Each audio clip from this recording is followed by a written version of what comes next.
Kami lanjutkan informasi di Kompas Petang, Saudara. Menteri Luar Negeri Amerika Serikat Marco Rubio menegaskan Presiden Donald Trump lebih memilih menyelesaikan masalah dengan Iran melalui negosiasi dibandingkan perang. Negosiasi itu termasuk bila pemimpin tertinggi Iran, Ayatollah Ali Khamenei, ingin menemui Trump. Pernyataan tersebut muncul di tengah ketegangan yang masih memanas menyusul pengerahan kapal induk kedua Amerika Serikat ke kawasan Timur Tengah, Saudara.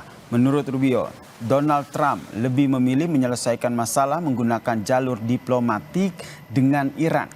Menanggapi pernyataan tentang pengerahan kapal induk Amerika Serikat kedua ke Timur Tengah, Rubio menegaskan Amerika Serikat tidak akan pernah membiarkan Iran memiliki senjata nuklir yang menurutnya merupakan ancaman bagi Amerika Serikat, Eropa, dan juga keamanan global. I'm not going to talk about attacks on Iran or anything of that nature because the president's made clear he prefers diplomacy and an outcome of negotiated settlement. Now, we're talking about negotiations. We are focused on negotiations. That's what we're focused. The president's made that clear. If that changes, it'll be obvious to everyone, and obviously whatever the law requires us to do, we'll do. Presiden Iran menegaskan kembali bahwa negaranya tidak berupaya mengembangkan senjata nuklir, Saudara. Namun ia menegaskan negaranya tidak akan menyerah pada tuntutan berlebihan terkait dengan program nuklirnya. Presiden Iran juga mengatakan negaranya siap untuk verifikasi apapun dari program nuklirnya dan menegaskan bahwa Teheran tidak berupaya memperoleh senjata nuklir.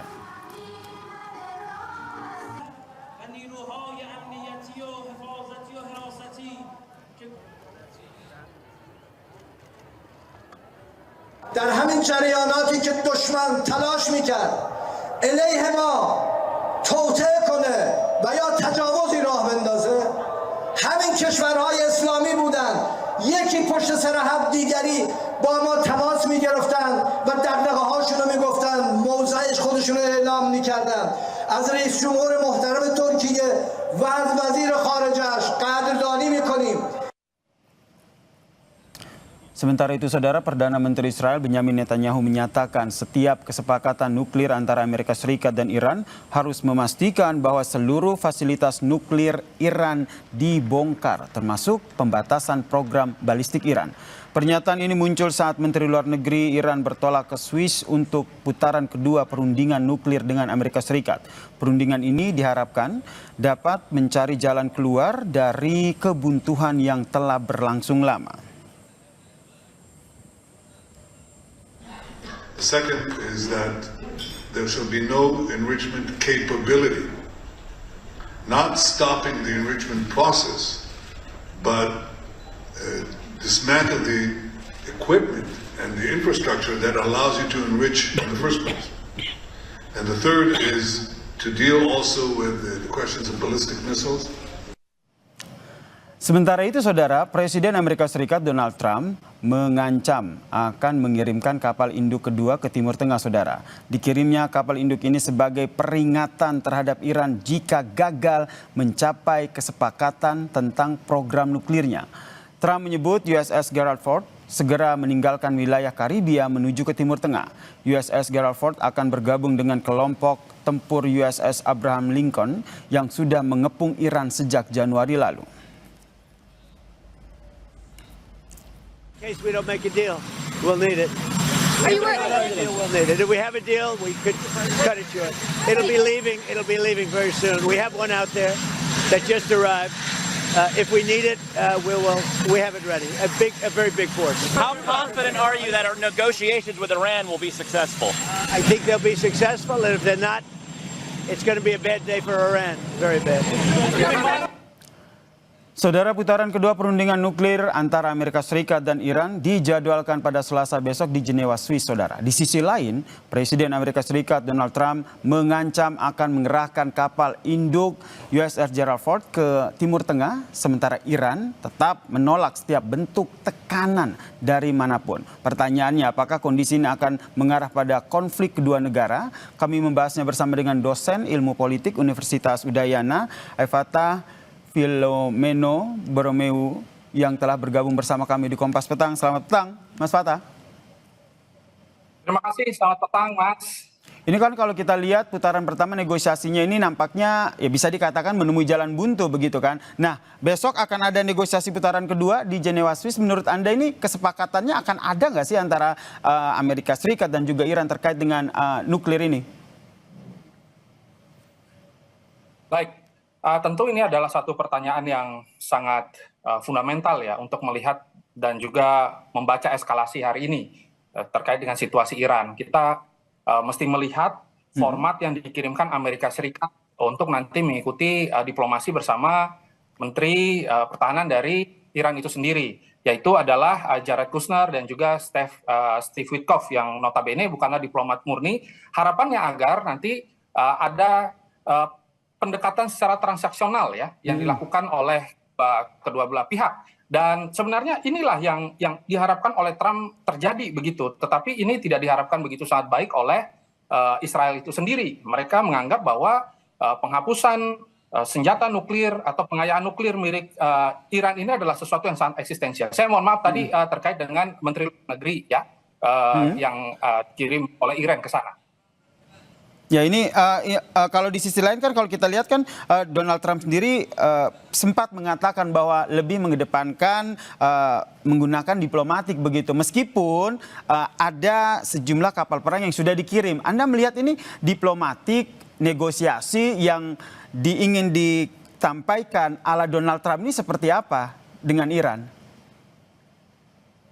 Baik, untuk memahami Donald Trump, kita harus sedikit banyak melihat bagaimana Donald Trump berpikir ya. Dan kalau kita membaca buku dari The Art of Deal Donald Trump, dan juga hari ini yang menerapkan satu doktrin dalam diplomasi madman teori ya. Jadi mereka memaksa secara maksimum untuk tunduk pada hegemoni yang dilakukan atau diplomasi yang dilakukan atau keinginan diharapkan oleh Amerika Serikat. Ya memang ini ibaratnya diplomasi tapi dengan senjata yang terkokang di atas kepala. Ini yang menyebabkan Iran juga sulit untuk mengatakan kesepakatan dengan Iran itu sendiri karena didesak oleh Israel dan juga didesak oleh koalisi-koalisi yang berharap agar harus ada strategic victory dan kemenangan secara penuh di wilayah Mediterranean. Dan ini adalah satu tanda-tanda yang mungkin sulit untuk terwujud, tetapi kita bisa melihat nanti apa yang terjadi ke depannya esok. Karena kalau kita lihat secara kacamata awam begitu kan, ini diplomasi tapi di bawah tekanan. Kita lihat ini Trump mengancam dengan mengirimkan kapal induk lagi. Begitu di sisi lain, Iran sendiri berulang kali menegaskan bahwa sebenarnya negaranya tidak memiliki program nuklir. Ini menurut Anda arahnya akan kemana?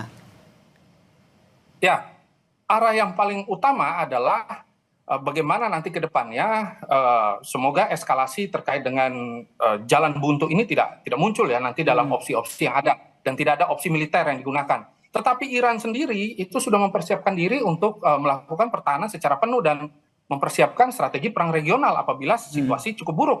Dan penebalan yang dilakukan ini juga sebagai langkah untuk melindungi kawasan dari situasi perang dan terutama untuk melindungi Israel itu sendiri. Tetapi harapan besarnya adalah nanti ketika kedua belah pihak sudah bertemu ada win-win solution. Tetapi mungkin yang akan sangat realistis terjadi adalah win-lose solution begitu. Iran mungkin karena dipaksa untuk melakukan regime change dan kita bisa melihat bahwa sudah ada kedatangan Pangeran Pahlavi ya waktu pertemuan di Munich ini kan sebagai tanda bahwa seolah-olah sudah ada satu dukungan besar dari dunia bahwa Iran memang harus berubah dan eskalasi konflik bisa ditekan begitu. Oke, ini masih dalam negosiasi begitu kan nanti dilaksanakan besok. Terakhir, menurut Anda ini akan seperti apa? Apakah nanti akan ada adu militer atau nanti akan ada perang lain seperti perang narasi atau perang cyber?